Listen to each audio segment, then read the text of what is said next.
नमस्कार साथियों, आशा करता हूं कि आप सभी लोग बहुत अच्छे होंगे, स्वस्थ और मस्त होंगे, जबरदस्त होंगे। आप सभी की दिवाली बहुत अच्छी रही होगी और बहुत ही शानदार रही होगी। ठीक है, very good afternoon, very good afternoon all of you. Ram Ram ji, Radhe Radhe.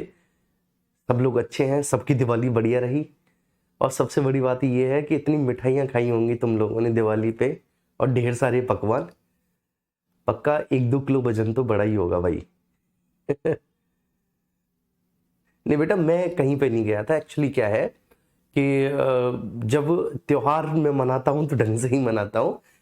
ठीक है, चाहे गोवर्धन पूजा हो या फिर भैया दूज हो, दिवाली हो, ठीक है, सब कुछ बहुत अच्छे से सेलिब्रेट करता हूँ मैं तो। ठीक है, इस वजह से। और दूसरा क्या था कि मेरी सिस्टर थोड़ी सी दूर भी रहती हैं। ठीक, तो भाई दूज पे उनके पास जाना होता है, तो वो दूर भी रहती हैं, तो इस वजह से थोड़ा सा जो है ना, इस वजह से। बाकी का ठीक है, मेरा खुद का लगभग मान के चलो 1.5 से 2 किलोग्राम वजन बढ़ गया। ठीक है, इसी दिवाली दिवाली और ये जो ठीक है 5-6 दिन का जो पूरा एक फेस्टिवल रहा है ना, इसमें मतलब बस कुछ पूछो मत जी।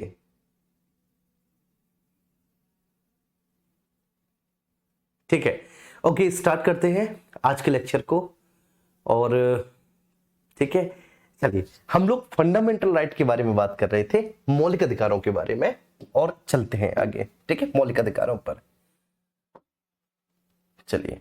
ठीक है, और बहुत अच्छे से डिस्कस करते हैं, बहुत अच्छे तरीके से। ठीक है, हम लोग ठीक है पढ़ते हैं आगे, जहां पे छोड़ा था वहां से आगे स्टार्ट करेंगे। ठीक है भाई, चलिए। मौलिक अधिकार, तो जहां पे छोड़ा था वहां से आगे ठीक है हम लोग स्टार्ट करने जा रहे हैं फंडामेंटल राइट्स को, मौलिक अधिकारों को। ठीक है, कहां पे छोड़ा था हमने? तो आर्टिकल 14 से 18 जो आपका समानता अधिकार है, उसको बहुत अच्छे से हमने पढ़ लिया था, बहुत ही बेहतर तरीके से पढ़ लिया था 14 से 18। ठीक है ना, और ठीक है, एक एक पॉइंट आपको बहुत अच्छे से क्लियर हो गया होगा। ठीक है, मुझे नहीं लगता कि किसी को छोटा सा भी कोई इश्यू होगा। अगर आप प्रीवियस ईयर लगा रहे होंगे तो बहुत बेहतरीन तरीके से वो सारे के सारे प्रीवियस ईयर आपके लग जा रहे होंगे, ये मैं दावे के साथ बोलता हूं। ठीक है, क्योंकि आपने अगर कोई भी क्वेश्चन लगाया होगा तो वो आपको लग रहा होगा। और फंडामेंटल राइट्स के बारे में आपको इतनी ढेर सारी चीजें पता चली होंगी, हो सकता है कि आज से पहले वो आपको ना भी पता हो। ठीक है, ऐसा भी हो सकता है पूरा। ठीक है सर, तो फंडामेंटल राइट्स में, मौलिक अधिकारों में, और आपको पता है मुझे थोड़ा सा परफेक्शन की ठीक है बीमारी है, तो मतलब जो है ना परफेक्शन से लिखा होना चाहिए, तो मुझे अच्छा लगता है। मौलिक अधिकार, फंडामेंटल राइट्स, मौलिक अधिकार, मौलिक अधिकार। और आज हम बात करेंगे किसके बारे में भैया? तो आज हम डिस्कस करने जा रहे हैं स्वतंत्रता के अधिकार के बारे में, जिनका जिक्र भारतीय संविधान के आर्टिकल 19 से 22 तक में किया गया है। ठीक है, तो फंडामेंटल राइट्स में हम लोग डिस्कस करने जा रहे हैं सर आज स्वतंत्रता का अधिकार। स्वतंत्रता का अधिकार,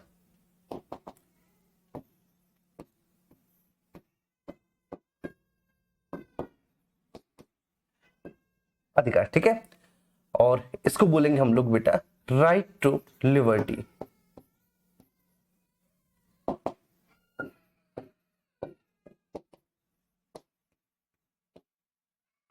राइट टू लिबर्टी, स्वतंत्रता का अधिकार। और हम देखेंगे बेटा भारतीय संविधान में जो स्वतंत्रता का अधिकार है, भारतीय संविधान में स्वतंत्रता का अधिकार आर्टिकल 19 से 22 तक था। ठीक है, बहुत बहुत शुभाशीष आप सभी को। तो स्वतंत्रता का अधिकार भारतीय संविधान में भैया जी कहां से कहां तक है?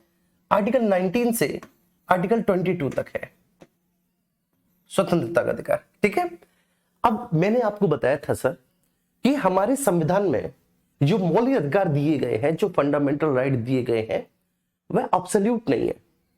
ठीक है, मतलब फंडामेंटल राइट जो है, ठीक है, वो अब्सोल्यूट नहीं है, मतलब वो असीमित नहीं है। क्यों सीमित नहीं है? इसलिए असीमित नहीं है क्योंकि हमने उन पर कुछ सीमाएं आरोपित कर रखी हैं, और जो सीमाएं हमारे संविधान में ठीक है मौलिक अधिकारों पर आरोपित की गई हैं, उन सीमाओं को बेसिकली हम रीजनेबल रेस्ट्रिक्शंस कहते हैं, हम उनको युक्तियुक्त निर्बंधन बोलते हैं। क्या बोलते हैं हम उनको? युक्ति युक्त निर्बंधन बोलते हैं। तो सबसे पहली बात, जो युक्ति युक्त निर्बंधन का जो पूरा कॉन्सेप्ट है ना, वो यहीं पर आपको स्वतंत्रता के अधिकार के अंतर्गत, राइट टू लिबर्टी के अंतर्गत ही देखने को मिल जाएगा। ठीक है, तो मैंने क्या बोला? मैंने ये बोला सर, ये बात आपको ध्यान रखनी है कि जो फंडामेंटल राइट्स है, जो मौलिक अधिकार है भैया, जो मौलिक अधिकार है, मौलिक अधिकार, ठीक है, इन मौलिक अधिकारों पर कुछ सीमाएं आरोपित की गई हैं, कुछ सीमाएं आरोपित की गई हैं, इन मौलिक अधिकारों पर आरोपित की गई हैं। ठीक है, ध्यान रखना। तो ये जो फंडामेंटल राइट्स है, इन फंडामेंटल राइट्स पर भैया जी क्या, इन फंडामेंटल राइट्स पर कुछ सीमाएं आरोपित की गई हैं।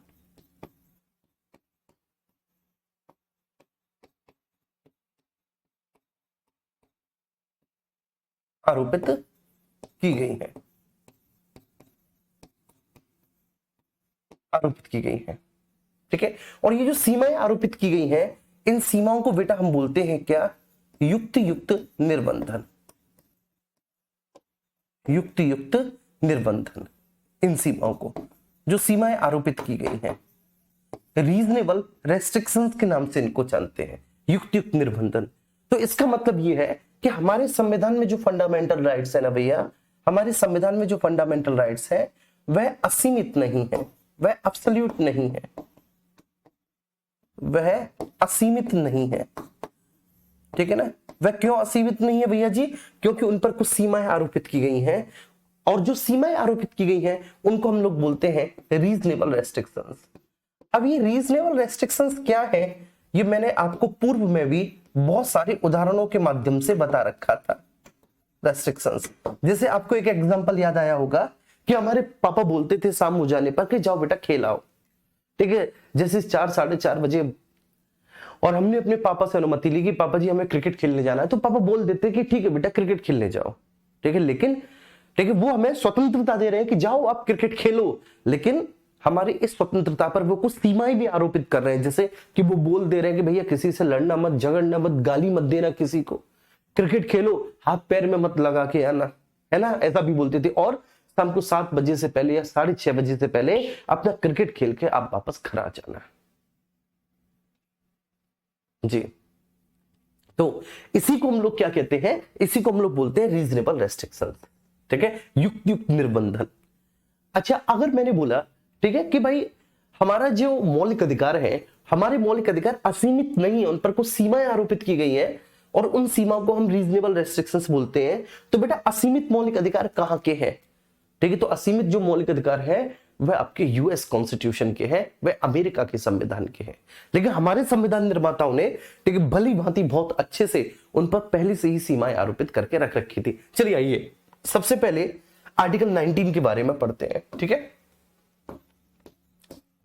आर्टिकल 19 को समझते हैं। सबसे पहले जब भी कभी आपने आर्टिकल 19 पढ़ा होगा, ठीक है, वनडे कॉम्पिटिटिव एग्जामिनेशन के लिए, तो आपने आर्टिकल 19 में क्या पढ़ा होगा बच्चे? तो आपने आर्टिकल 19 में इतना पढ़ लिया होगा कि भाषण एवं अभिव्यक्ति की स्वतंत्रता सहित ठीक है 6 अन्य अधिकार, यही तो पढ़ा होगा आपने कि भाई भाषण एवं अभिव्यक्ति की स्वतंत्रता सहित 6 अन्य अधिकार, इस तरह से आपने पढ़ लिया होगा। लेकिन वो अन्य अधिकार हैं क्या, वो कभी भी आपने नहीं पढ़े होंगे। तो सबसे पहले हम आर्टिकल 19 पे चलते हैं, और आर्टिकल 19 में ठीक है जो आर्टिकल 19 की थीम है वो यही है, आर्टिकल 19 की पूरी की थीम, ठीक है, जो मैं आपके सामने बोल रहा हूं कि भाई भाषण एवं अभिव्यक्ति की स्वतंत्रता सहित एवं अभिव्यक्ति की स्वतंत्रता सहित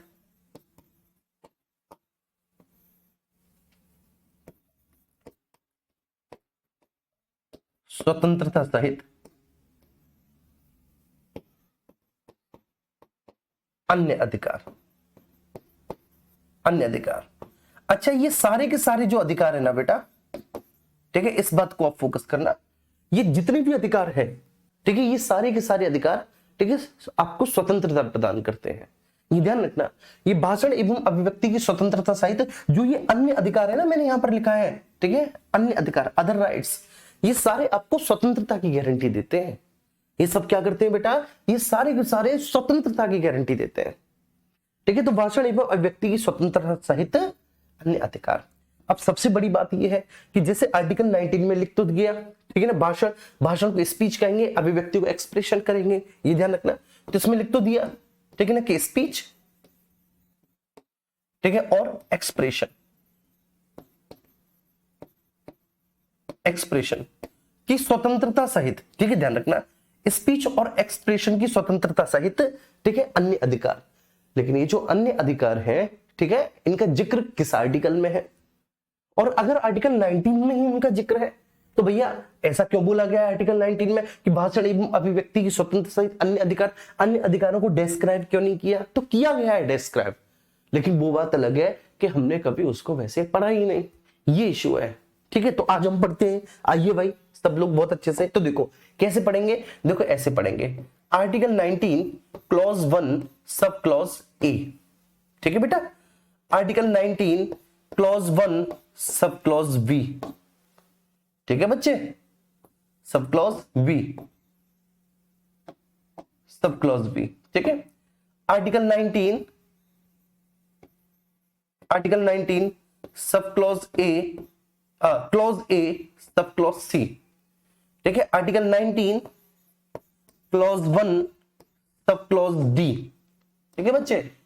ऐसे ही आर्टिकल 19 क्लॉज 1 सब क्लॉज ई, ठीक है। तो इस तरह से है ये। फिर article 19 clause 1 sub clause F, ठीक है ना। और उसके बाद बच्चे आर्टिकल 19 क्लॉज 1 सब क्लॉज जी, ठीक है। तो A B C D E F G. तो article 19 clause 1 sub clause A, article 19 clause 1 सब clause B, article 19 clause 1 sub clause C, article 19 clause 1 sub clause D, article 19 clause 1 sub clause ई, article 19 clause 1 sub clause F, article 19 clause 1 sub clause जी। ये इस तरह से बेटा। अब ये जो बोला गया है ना कि छह अधिकार, वो यहां पे लिखे गए हैं छह अधिकार। अब वो किस किस तरह से लिखे गए हैं, वो है कौन कौन से, तो आइए अब उनको पढ़ते हैं, ठीक है। तो सबसे पहले article 19 clause 1 sub clause A, सबसे पहला वाला ये बच्चे, article 19 clause 1 sub clause A, ठीक है। इसमें क्या बोला गया है, भाषण एवं अभिव्यक्ति की स्वतंत्रता का अधिकार, ठीक है। इसमें भाषण एवं अभिव्यक्ति की स्वतंत्रता का अधिकार, वो इसमें बोला गया है बेटा, भाषण एवं अभिव्यक्ति की स्वतंत्रता का अधिकार, अभिव्यक्ति की स्वतंत्रता का अधिकार,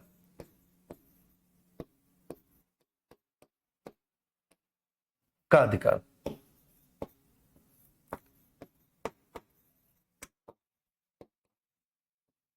ठीक है मेरे प्यारे बच्चे। तो भाषण एवं अभिव्यक्ति की स्वतंत्रता का अधिकार, राइट टू स्पीच, ठीक है, and expression, right to speech and expression, भाषण एवं अभिव्यक्ति की स्वतंत्रता का अधिकार।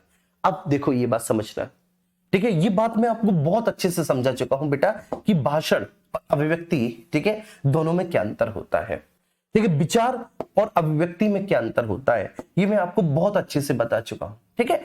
तो article 19 clause 1 sub clause A में भाषण और अभिव्यक्ति की स्वतंत्रता का अधिकार है, सबसे पहले ये ध्यान रखना है, ठीक है। जो दूसरा है, ठीक है, आर्टिकल 19 क्लॉज 1 सब क्लॉज बी, इसमें शांतिपूर्ण और हथियार रहित सम्मेलन करने का अधिकार है।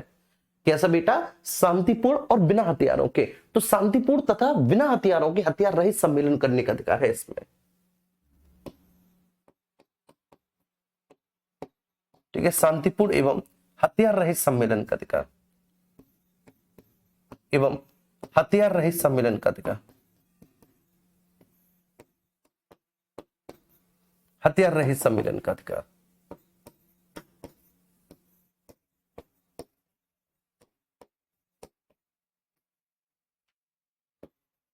का अधिकार,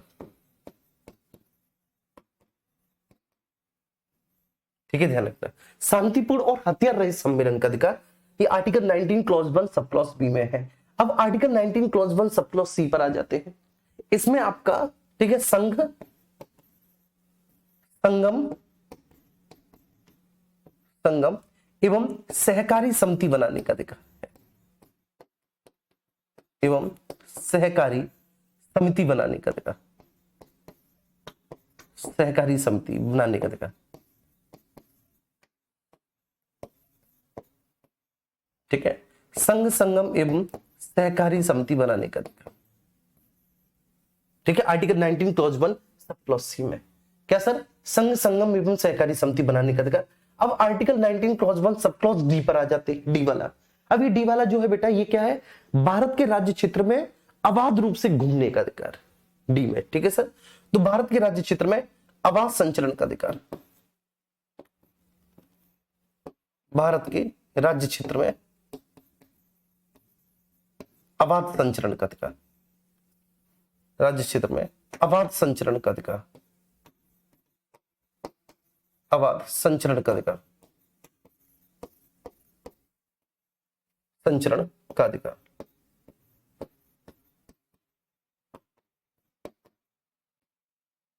अधिकार, ठीक है बेटा, ध्यान रखना। तो भारत के राज्य क्षेत्र में अबाध रूप से संचरण का अधिकार, भारत के राज्य क्षेत्र में अबाध संचरण का अधिकार, ठीक है, अबाध रूप से घूमने का अधिकार। कहां पर भैया जी, भारत के राज्य क्षेत्र में, article 19 clause 1 sub clause D. अब आर्टिकल 19 क्लॉज 1 सब क्लॉज ई पर आ जाते हैं भैया।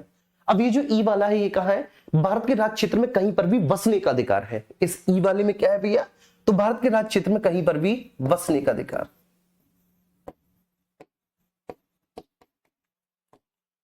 राज्य क्षेत्र में बसने का अधिकार है, बसने का अधिकार है।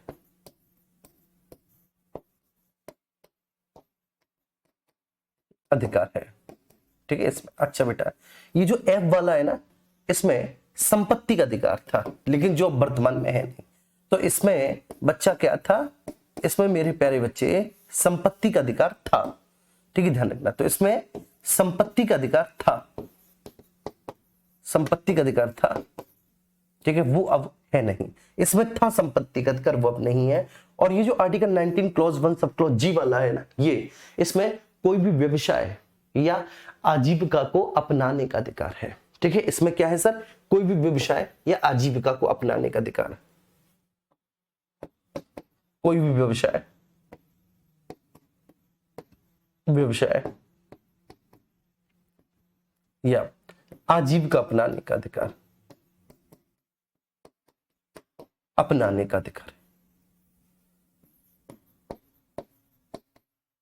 अपनाने का अधिकार है।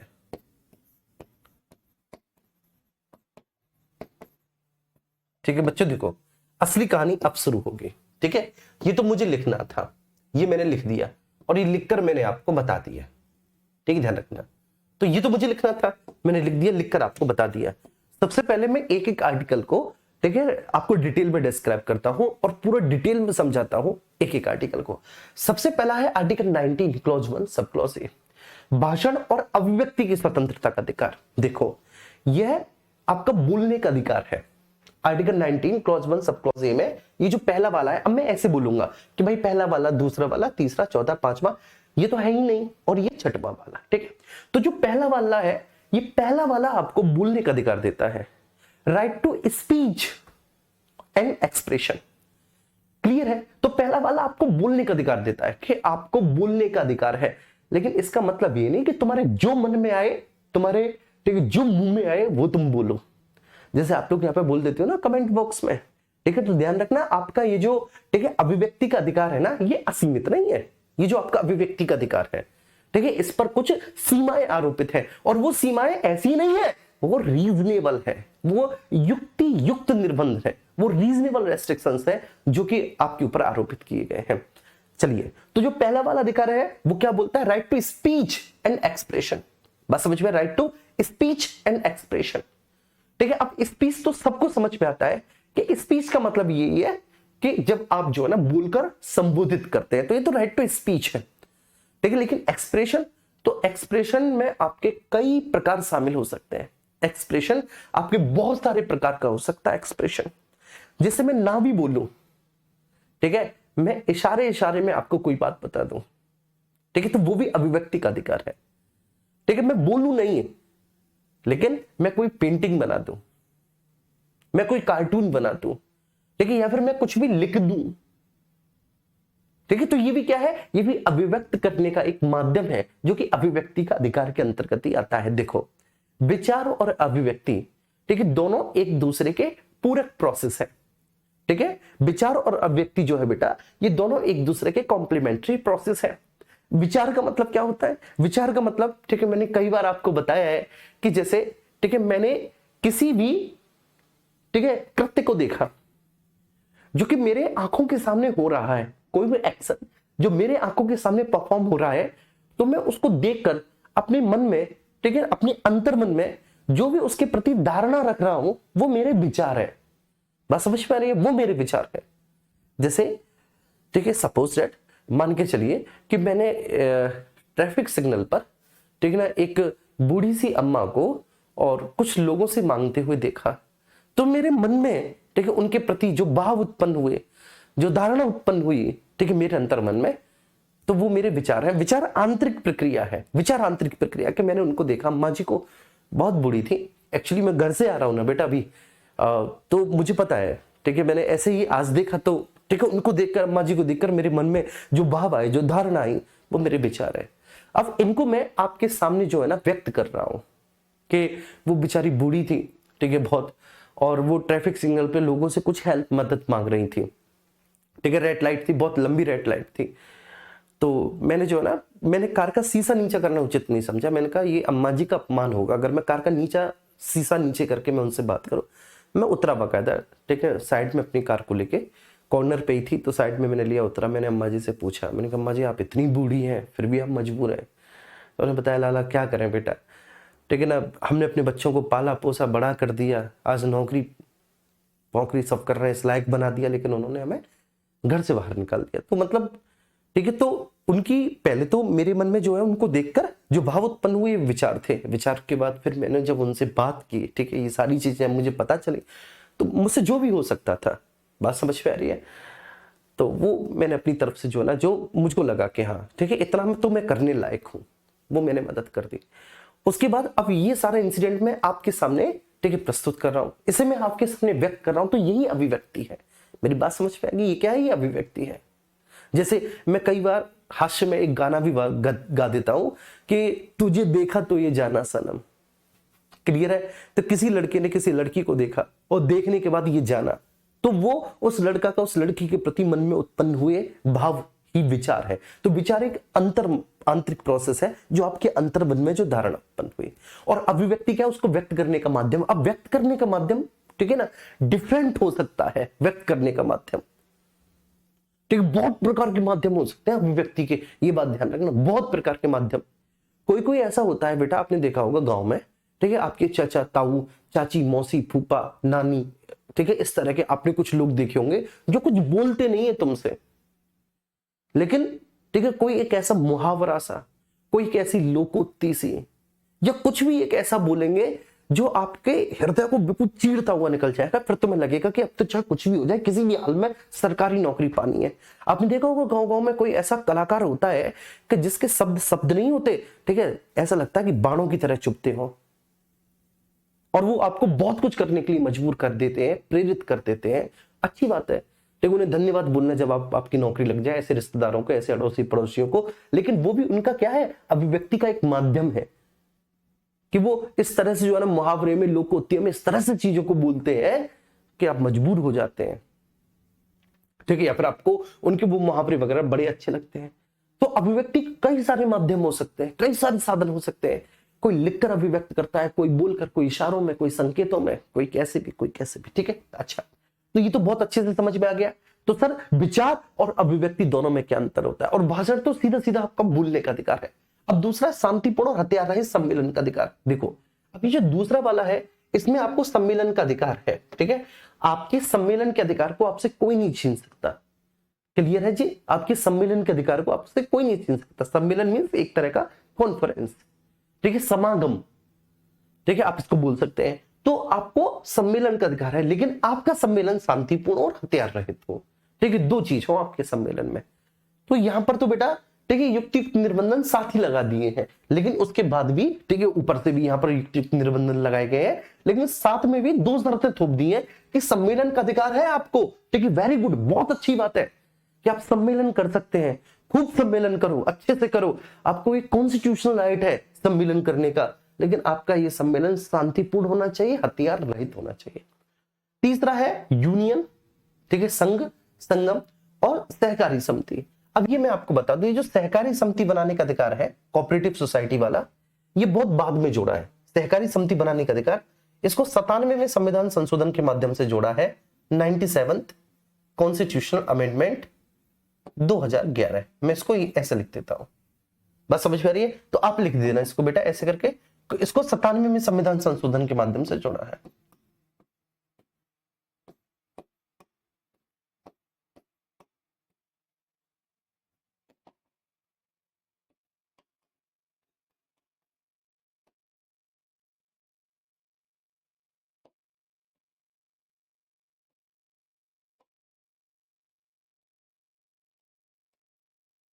संविधान संशोधन, ठीक है, ये बात आपको बहुत अच्छे से ध्यान रखनी है। तो सर ये जो सहकारी समिति बनाने का अधिकार है, ये सहकारी समिति बनाने का अधिकार हमने, ठीक है, 97वें संविधान संशोधन के माध्यम से जुड़ा है, 97th कॉन्स्टिट्यूशनल अमेंडमेंट, ठीक है। संघ, संगम और सहकारी समिति बनाने का अधिकार, ठीक है बाबू, ठीक, संघ, संगम एवं सहकारी समिति बनाने का अधिकार। सहकारी समिति बनाने का अधिकार 97वें संविधान संशोधन के माध्यम से जोड़ा गया है, सहकारी समिति बनाने का अधिकार, ठीक है, कोऑपरेटिव सोसाइटीज।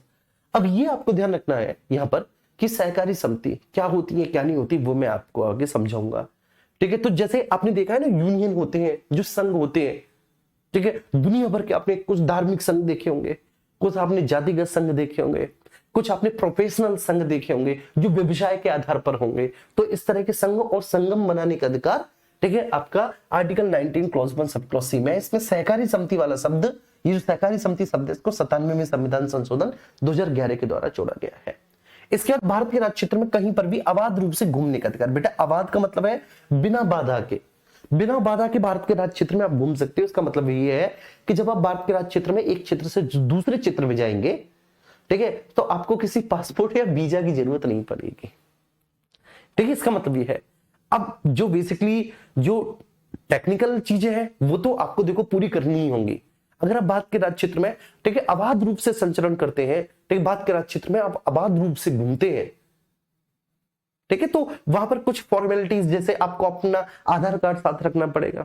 अगर आप अपनी कार से या बाइक से जा रहे हैं तो आपको ड्राइविंग लाइसेंस कैरी करना होगा, उसका इंश्योरेंस कैरी करना होगा। तो वो सारी फॉर्मेलिटीज तो आपको करनी होंगी, लेकिन इसके लिए बेसिकली आपको कोई विशेष प्रकार की अनुमति की आवश्यकता नहीं होगी। जैसे आप मध्य प्रदेश से उत्तर प्रदेश में जाते हैं तो ऐसा नहीं होगा कि आप केवल घूमने के मकसद से जा रहे हैं, ठीक है, आपका उद्देश्य व्यापार इत्यादि का नहीं है, घूमने का उद्देश्य है। तो घूमने के उद्देश्य के लिए आपको कोई बेटा परमिट या आपको कोई चालान या फिर आपको कोई किसी भी प्रकार का प्रमाण पत्र लेने की आवश्यकता नहीं होगी, ठीक है। आपने देखा भी होगा बच्चे, जब आप एक स्टेट से दूसरे स्टेट में जाते हो तो क्या कोई आवश्यकता पड़ती है आपको किसी भी तरह के परमिट लेने की, कोई वीजा लेने की, कोई पासपोर्ट रखने की या फिर कोई प्रमाण पत्र लेने की, इस तरह की बेटा कुछ नहीं होती। हाँ, अगर आप व्यापार के सिलसिले में जा रहे हैं तो देखो आपका माल जाएगा एक राज्य से दूसरे राज्य में, तो दूसरा राज्य उस पर बेटा, ठीक है, सेल टैक्स लगाएगा या फिर जो भी लगाएगा, कुछ टैक्स वगैरह लगा सकता है, तो वहां पर उसकी डॉक्यूमेंट आपको रखनी है।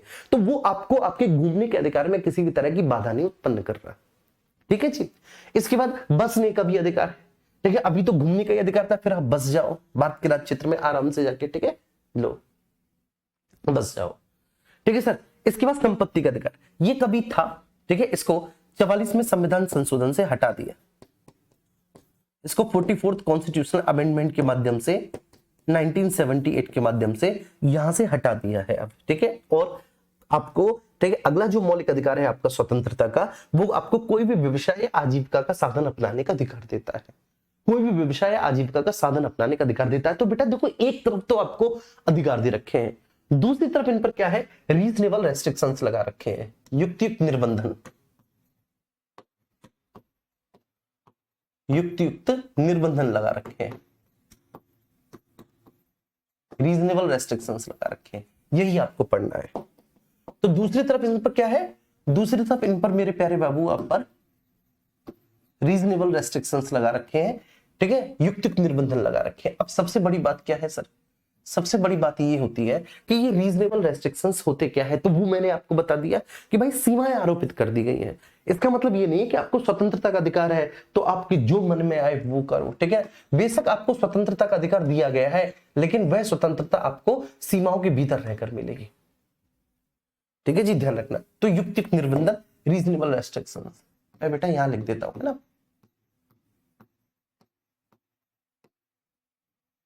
युक्तियुक्त निर्बंधन,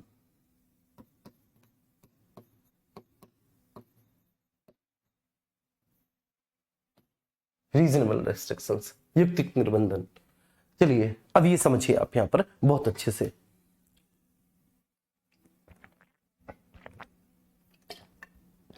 जैसे युक्तिक निर्बंधन क्या है, जैसे मान के चलिए कि आपके पिताजी ने आपको 100 रुपए दे दिए, ठीक है, जब आप छोटे थे, आपने जिद की कि मुझे टॉफी या चॉकलेट खानी है, कि चल भाई ठीक है ये 100 रुपए ले लो आप। जी अच्छा ठीक है, तो ठीक है आप ये 100 रुपए ले लो, ठीक है, आपने इतनी जिद की, आपने ये 100 रुपए ले लो, लेकिन वहां पे पापा ने समझा दिया कि बेटा क्या लेना है, कि यही लेना, ठीक है। इसका मतलब ये नहीं कि 100 रुपए ले जाओ तो पता पड़ी स्वीटी सुपारी ले आओ, ठीक है, तंबाकू ले आओ, ठीक है, या फिर ठीक है ना कुछ आप ऐसा ले आओ, बिमल ले आओ, या फिर कुछ ऐसा ले आओ राज दरबार टाइप का ठीक है। तो मतलब क्या है कि चॉकलेट लेकर आनी है, टॉफी लेकर आनी है, कोई ऐसा नहीं है, आपको कोई मादक पदार्थ नहीं उठा के लाना। तो वहां पे पापा ने आपको समझा भी दिया, रुपए भी दिए, आपको स्वतंत्रता दी, तो दूसरी ओर आपके ऊपर सीमाएं भी आरोपित कर दी, आपके ऊपर सीमा भी आरोपित कर दी। आप ऐसे ही जो बेटा article 19 clause 1 sub clause A में जो भाषण और अभिव्यक्ति की स्वतंत्रता का अधिकार है, इस पर भी सीमाएं आरोपित है, इन सब पे सीमाएं आरोपित है बेटा, सभी पर, इन सभी पर सीमाएं आरोपित हैं, ठीक है। अब इन पर जो सीमाएं आरोपित है उनका जिक्र कहां पर किया गया है, तो देखो ये जो पहला वाला जो आपका आर्टिकल है जो आपको भाषण और अभिव्यक्ति की स्वतंत्रता देता है, इस पर जो सीमाएं आरोपित की गई हैं वह आपके की गई है आर्टिकल 19 क्लॉज 2 में, आर्टिकल 19 क्लॉज 2 में इस पर सीमाएं आरोपित है। इस पर जो सीमाएं आरोपित है वह आर्टिकल 19 क्लॉज 3 में है, सीमाएं आरोपित। इस पर जो सीमाएं आरोपित है वह आर्टिकल 19 क्लॉज 4 पे है, सीमाएं आरोपित।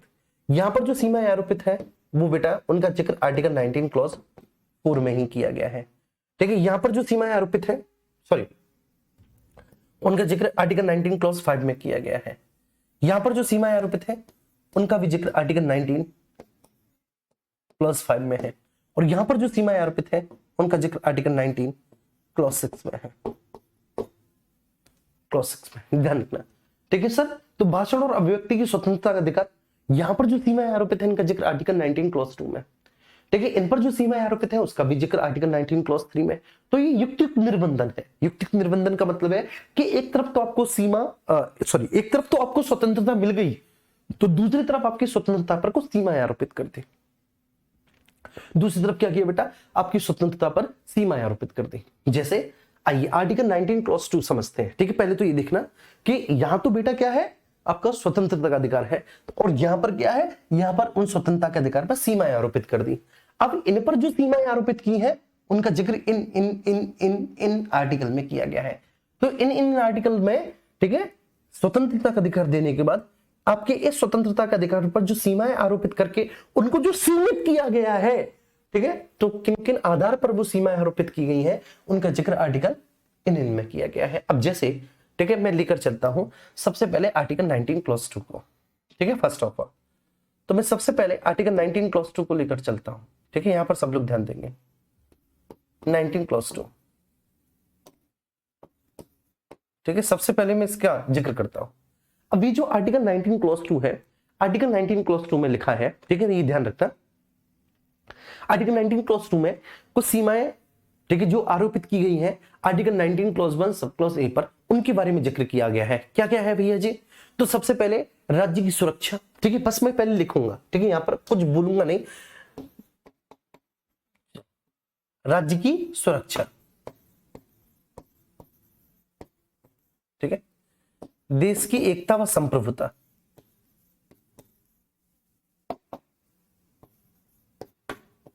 देश की एकता व संप्रभुता, संप्रभुता, संप्रभुता, ठीक है, लोक सदाचार,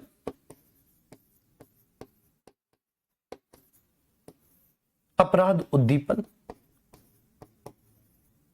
अपराध उद्दीपन, मानहानि, न्यायालय की अवमानना,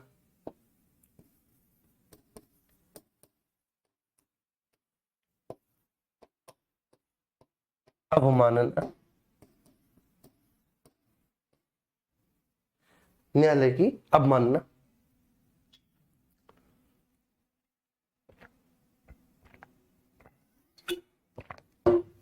ठीक है, शिष्टाचार एवं सदाचार,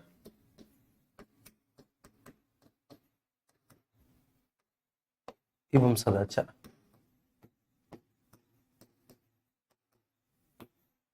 सदाचार और विदेशी राज्यों के साथ मैत्रीपूर्ण संबंध। विदेशी राज्यों के साथ मैत्रीपूर्ण संबंध।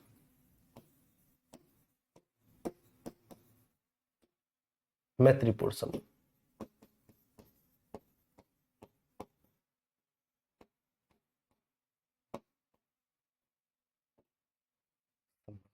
आइए अब यहां पर आपको समझना है।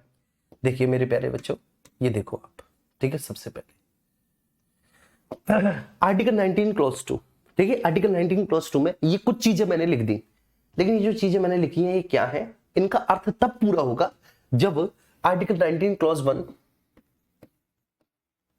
Article 19 clause 1 sub clause A आपको बताया जाएगा। तो ये तो आपको पता है, ये क्या है सर? ये है भाषण और अभिव्यक्ति की स्वतंत्रता का अधिकार। मतलब आपको संविधान में भाषण और अभिव्यक्ति की स्वतंत्रता का अधिकार प्रदान किया गया है ना भैया जी? यही बात तो है कि सर आपको संविधान में, ठीक है ना, एक भाषण एवं अभिव्यक्ति की स्वतंत्रता का अधिकार प्रदान किया गया है। अभिव्यक्ति की स्वतंत्रता का अधिकार, स्वतंत्रता का अधिकार ये प्रदान किया गया है। चलिए बहुत अच्छी बात है सर, ठीक है, बहुत अच्छी बात है। बहुत बढ़िया तरह से समझ में आया कि सर भाषण एवं अभिव्यक्ति की स्वतंत्रता का अधिकार प्रदान किया गया है। ठीक है, बहुत बढ़िया तरह से समझ में आया। मतलब क्या है सर कि सर हमको right to speech and expression, ठीक है, इसकी स्वतंत्रता का अधिकार है। ठीक है sir, right to speech and expression का हमको अधिकार दिया गया है।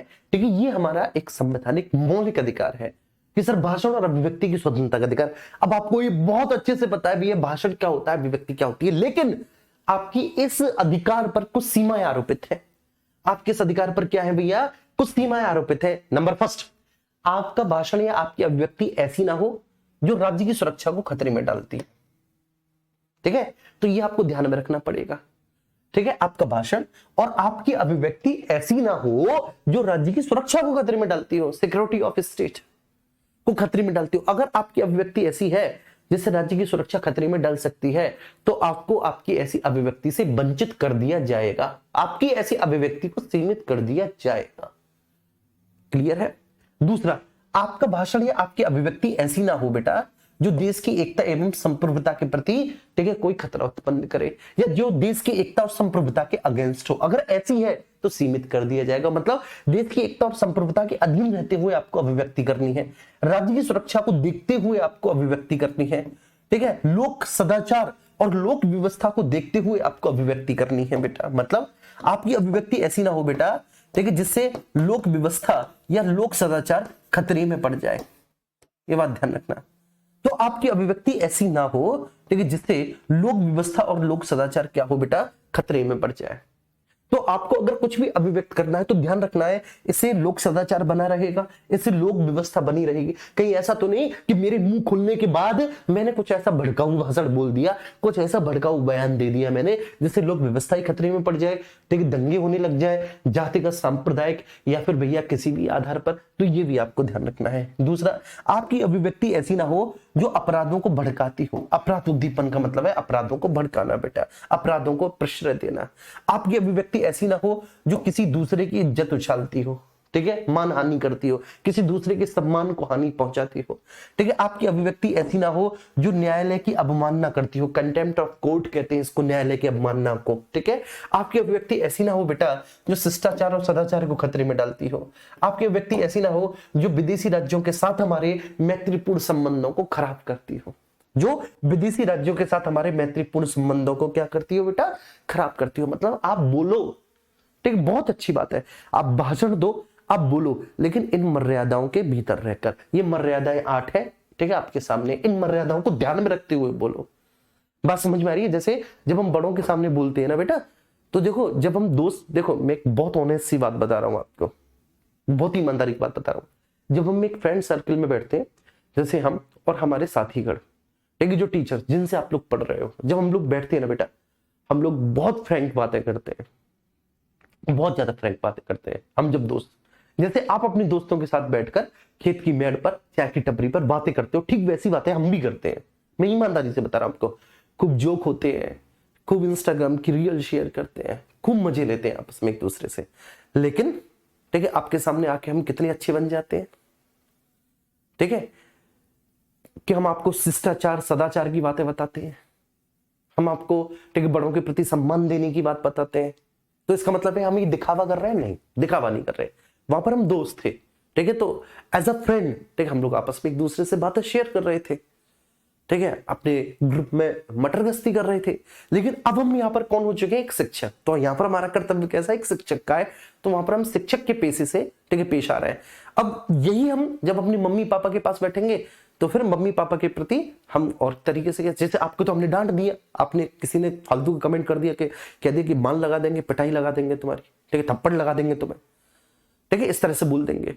लेकिन अगर मान के चलिए अपने बड़ों के साथ बैठे हैं और उन्होंने कुछ ऐसा बोल दिया, हमें गलत लग गया, तो थोड़ी ना ये बोल देंगे, ठीक है। तो देश काल परिस्थिति के हिसाब से बेटा हमारा व्यवहार बदलना चाहिए, और बदल भी जाना अच्छा होता है, हमको बदलना भी चाहिए, हमको देखना चाहिए, है ना, कि जिस तरह का देश काल और परिस्थिति हो, ठीक है, उसी हिसाब से हमारा व्यवहार होना चाहिए। क्लियर है? ये बात समझ आ रही है?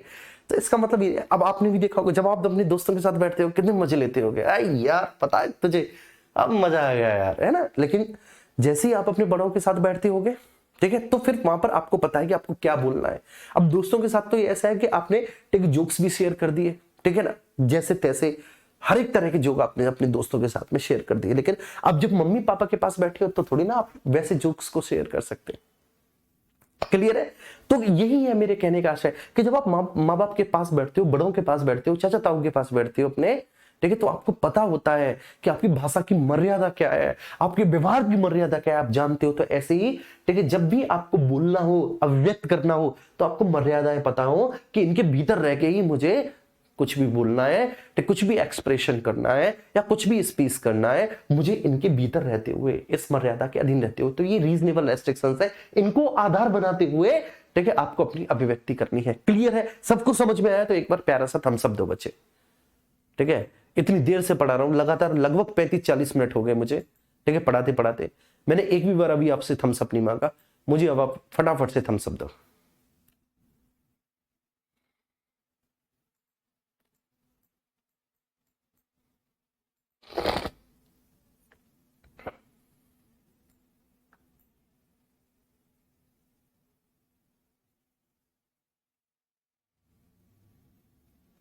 देखो, एक बेवकूफ बच्चा है, वो कह रहा है आर्टिकल 19 क्लॉज 1 में क्या है, ठीक है ना। मतलब अभी तक मैं क्या बता रहा था, article 19 clause 1 sub clause A है ये, ठीक है, ए में ये है, ठीक है, बी में ये है, सी में ये है, डी में ये है, ई में ये है, एफ में ये था जो आज नहीं है, और जी में ये है, और इन पर रेस्ट्रिक्शंस ठीक है लागू किए गए हैं, वो भी आपके सामने।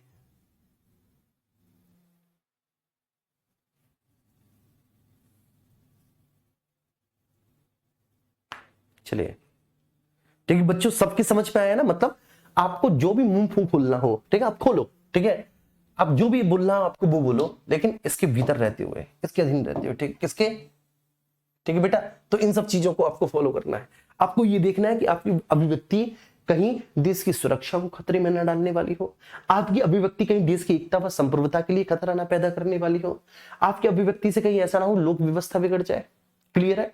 आपकी अभिव्यक्ति से ऐसा ना हो कि अपराधों को भड़का मिल जाए, आपकी अभिव्यक्ति से ऐसा ना हो कि आप किसी दूसरे के सम्मान की क्षति पहुंचा दो, आपकी अभिव्यक्ति ऐसी ना हो जो न्यायालय की अवमानना करने वाली हो, आपकी अभिव्यक्ति से ऐसा ना हो जो शिष्टाचार और सदाचार को ठीक है खतरा हो जाए, और आपकी अभिव्यक्ति ऐसी ना हो कहीं मेरे प्यारे बच्चे जिससे विदेशी राज्यों के साथ आपके संबंध खराब हो जाए। ठीक है, ये बात समझ में आ रही है? अब जैसे ठीक है मैं आपको बताता हूं, ठीक है, चलिए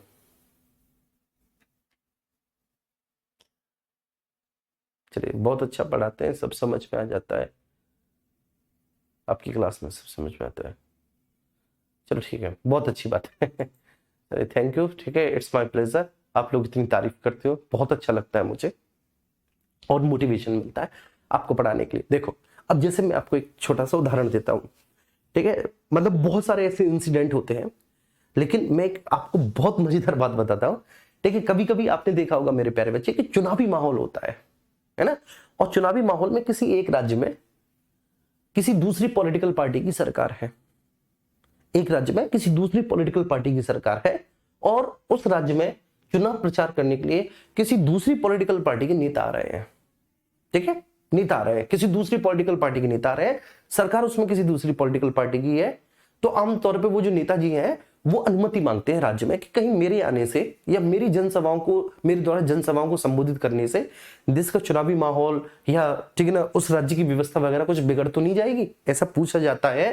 ठीक है, जिस भी जिले में वो चुनावी रैली होती है, जिस भी जिले में बेटा वो सम्मेलन होता है, ठीक है ना, जिस भी जिले में जिस भी क्षेत्र विशेष में वो स्पीच देना होता है, तो पूछा जाता है बाकायदा पहले से ही, ठीक, क्यों? क्योंकि यहाँ पर लोग इकट्ठे होंगे, यहाँ पर पीपल्स गैदरिंग होगी, पूछा जाता है। डीएम अगर अनुमति दे देता है कि ठीक है सर सब ओके है आप आइए, ठीक है हमने पूरी व्यवस्था कर रखी है, ठीक है, तो ठीक है वो आ जाता है। लेकिन कई बार ऐसा होता है कि जैसे अलग अलग पॉलिटिकल पार्टीज है, वो किसी दूसरी पॉलिटिकल पार्टी का बड़ा नेता है, किसी दूसरी पॉलिटिकल पार्टी की उस राज्य में सरकार है, तो राज्य की सरकार में डीएम भी काम करते हैं, उसके दबाव में काम कर देते हैं, तो ये मोस्टली करते ही है, ठीक है, तो रोक लिया जाता है। ऐसे कई बार लोगों को रोका गया। और आपने देखा होगा जब किसी भी राज्य में कोई ठीक है लॉ एंड ऑर्डर के लिए कोई भी खतरा हो जाता है, ठीक है, लॉ एंड ऑर्डर बिगड़ जाता है, कोई रेप जैसी या कोई हत्या जैसी कोई वारदात हो जाती है, और किसी दूसरी पॉलिटिकल पार्टी के नेता जब उस राज्य में आते हैं, तो पुलिस जो है ना बॉर्डर पर रोक लेती है कि साहब आप नहीं जा सकते, कि साहब क्यों नहीं जा सकते, कि नहीं साहब आप नहीं जा सकते, कि बताओ तो सही मैं क्यों नहीं जा सकता, क्योंकि साहब आपके जाने से लोक व्यवस्था खतरे में पड़ जाएगी, बात खत्म। वो ये कहता है नेता, जैसे आपने देखा होगा कि जब हाथरस में हुआ था, हाथरस में बेसिकली क्या हुआ था कि एक ठीक है लड़की का रेप हुआ, और वो बेसिकली एक ठीक है ना जातिगत मुद्दा बन गया वो, और जब वो एक जातिगत मुद्दा बन गया, तो हमारे यहाँ जो है ना ऐसा होता है कि जातिगत मुद्दा बन जाए तो हर एक पॉलिटिकल पार्टी अपनी राजनीतिक रोटियां सेकने के लिए आ जाती है।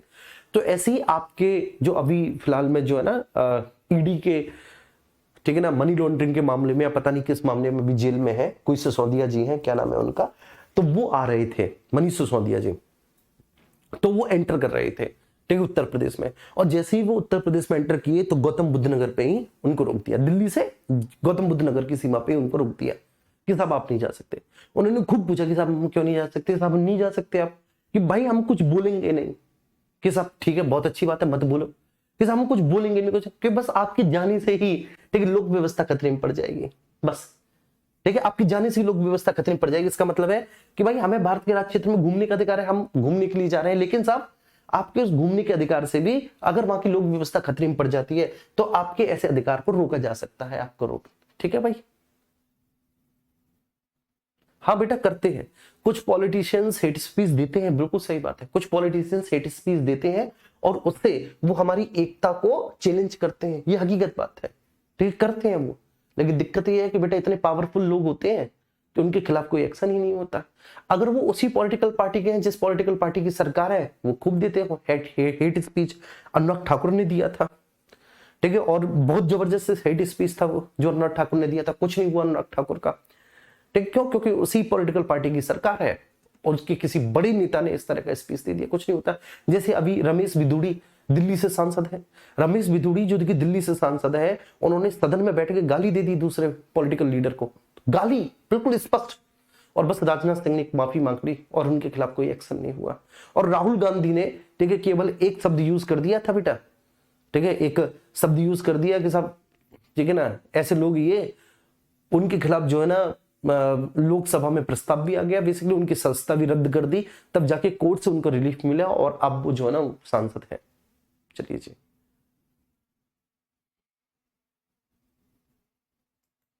चलिए ठीक है, ये बात समझ में आ गई होगी आपको बहुत अच्छे से।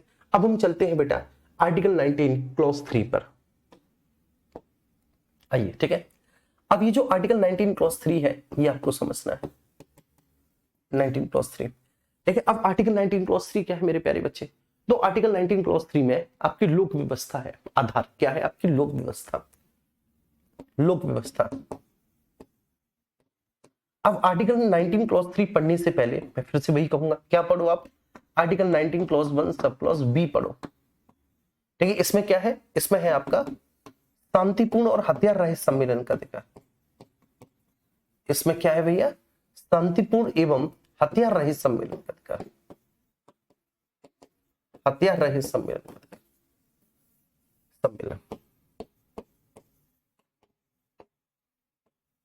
सम्मेलन का, ठीक है। तो ये बात तो सही है इस बात से मैं भी इत्तला रखता हूं बेटा, इस बात को, ठीक है, कि आपको शांतिपूर्ण हथियार रहित सम्मेलन का अधिकार है, लेकिन उसके बावजूद भी, ठीक है, वहां पर आपको ये देखना होगा कि आप चाहे बेशक शांतिपूर्ण हथियार रहित सम्मेलन कर रहे हो, बेशक आप शांतिपूर्ण और हथियार रहित सम्मेलन कर रहे हो, लेकिन उससे लोक व्यवस्था खतरे में ना पड़ जाए। बात समझ पा रही है? आपको बेशक शांतिपूर्ण और हथियार रहित सम्मेलन का अधिकार है, लेकिन ये बात आपको देखनी होगी मेरे प्यारे बच्चे कि उससे लोक व्यवस्था खतरे में ना पड़ जाए। क्लियर है? उससे क्या बेटा? लोक व्यवस्था खतरे में ना पड़ जाए, ये बात आपको देखनी होगी बहुत अच्छे से। अब इसके बाद आर्टिकल 19 क्लॉज 1, ठीक है, सब क्लॉज सी है। अभी जो article 19 clause 1 sub clause C है बेटा, ठीक है, ये क्या है? संघ संगम और सहकारी समिति बनाने का अधिकार है कि नहीं? क्या है सर इसमें जो मौलिक अधिकार है? संघ संगम एवं सहकारी समिति बनाने का अधिकार, सहकारी समिति बनाने का अधिकार, जिसमें सहकारी समिति शब्द बाद में जोड़ा है, बनाने का अधिकार।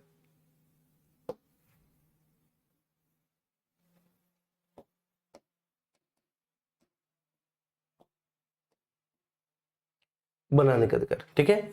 इसमें बेटा जो सहकारी समिति शब्द है, इस सहकारी समिति शब्द को बाद में जोड़ा गया है, बनाने का अधिकार।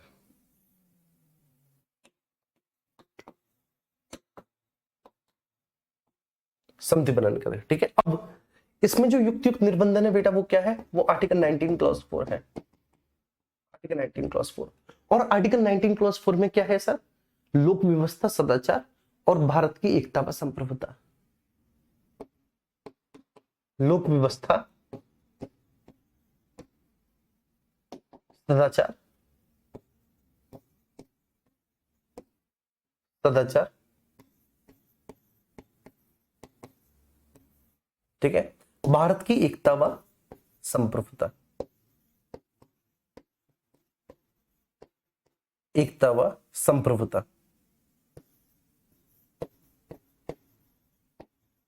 प्रभुता,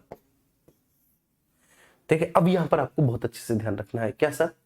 कि साहब हमको संघ संगम सहकारी समिति बनाने का अधिकार है, आप बनाओ संघ संगम सहकारी समिति, लेकिन लोक व्यवस्था, सदाचार और भारत की एकता और संप्रभुता के अधीन रहते हुए। अब आप समझ गए होंगे, मतलब इस पर सर ये सीमाएं आरोपित है आर्टिकल 19 क्लॉज 4 में, ठीक है। इसके बाद ये तो हो गया, ठीक है, ये आर्टिकल हो गया, ये वाले भी हो गए, ये वाले भी हो गए, बहुत अच्छे से समझ में आ गया सर। ये वाला आर्टिकल भी हो गया,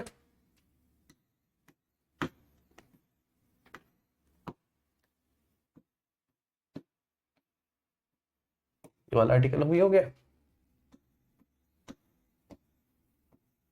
ये वाला आर्टिकल भी हो गया, ये वाला आर्टिकल भी हो गया, ठीक है। नेक्स्ट अब आगे चलते हैं।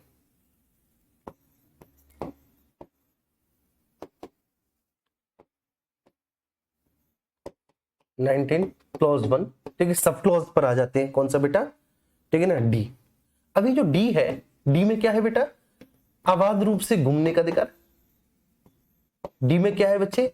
अबाध संचरण का अधिकार,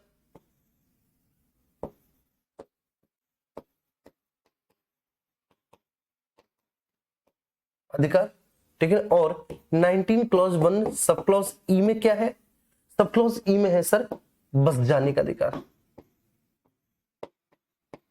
बस जाने का अधिकार, का अधिकार, संचरण का अधिकार और बच जाने का अधिकार, ठीक है भैया। अच्छा, अब इस पर जो रीजनेबल रेस्ट्रिक्शंस लागू है, इस पर जो रीजनेबल रेस्ट्रिक्शंस लागू था बेटा वो कौन सा था?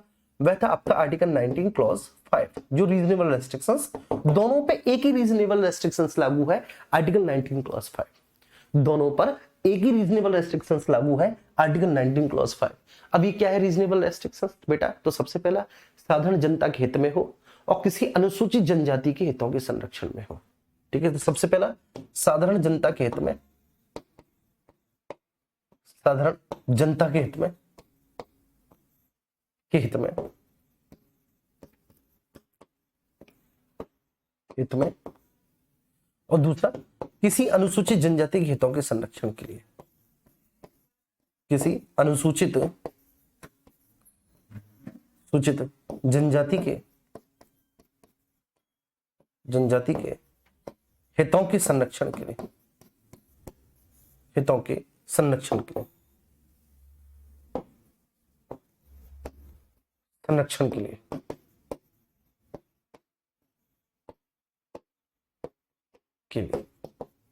मतलब आप खूब घूमो, अबाध रूप से घूमो भारत के राज्य क्षेत्र में, बस भी जाओ, लेकिन आपका ऐसा घूमना और बसना, एक तो वहां की साधारण जनता जो उसके हित में हो, और दूसरा अगर वहां पर कोई शेड्यूल ट्राइब रह रही है तो बेटा उसके हित में हो।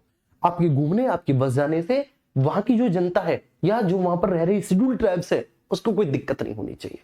मतलब आप बेटा बहुत समझदार हो, आप बहुत अच्छे हो, ठीक है, आप लोग बहुत अच्छे से समझ के होगे। हेलो, ठीक है बच्चे।